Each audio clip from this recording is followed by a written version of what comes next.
the past, KTVO has reported on multiple states across the country either weighing the idea of or passing full legislation banning cell phones from school campuses during instructional hours. However, many schools are already implementing policies on their own.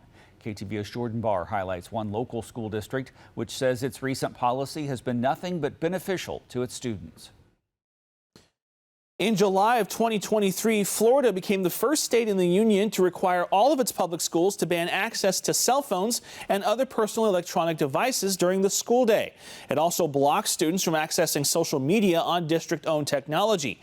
Other states like Indiana and Ohio have similar legislation, and even more states have considered it. Now, while Missouri and Iowa don't have statewide phone restrictions of their own, public schools across the heartland are taking on that initiative themselves and limiting the use of the devices.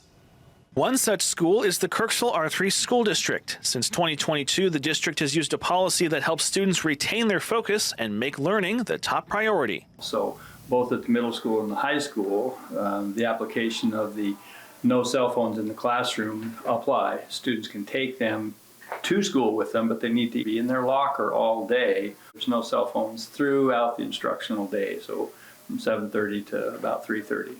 Violations of this policy can range from a warning to a day of in-school suspension with the phone being taken away. District Superintendent Robert Webb gives two reasons why this policy works. First, it cuts down on classroom disruptions when calls or texts come in, especially from outside the school. He also refers to research that's been done into phone use and the development of a child's brain. I'm a strong advocate of telling parents and convincing parents, my own children included, wait until the kids are in the 8th grade before you give them their first cell phone of any kind. And if they have one, limit the use of that. And there's studies about the amount of time in a day that they should be before any device, but including now especially smartphones because of what they do. Other schools in our viewing area have put similar restrictions in place, such as Adair County R1 in Novinger, Macon R1 schools, and Davis County schools in Bloomfield. KTVO floated the question of an all-out ban on the entire Kirksville campus, like what Evans Middle School and potentially the entire district in Ottumwa has enacted. We're still experimenting how far this is going. As a couple more years unfold and the kids get used to the idea of I don't need this all the time and I can break this addiction, then it may not be necessary to go any further than we are. Now, Superintendent Webb tells us he didn't make this phone policy decision alone. He had lots of help, surprisingly, from the student body itself. Webb works closely with the student-led advisory group, and they tell him this new policy is somewhat of a godsend.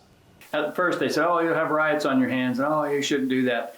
Then last year, when the high school went to the limited use of cell phones, many of these same kids would say, "This is the best thing in the world that's happened," because they didn't realize how fun it was to sit at lunchtime and talk to their friends and really have a conversation again, because that's the one element that these get in the way of. So for now, a total ban on cell phones on the Kirksville R3 campus is pretty much off the table, but the schools might reconsider if it's truly needed. I'm Jordan Barr reporting.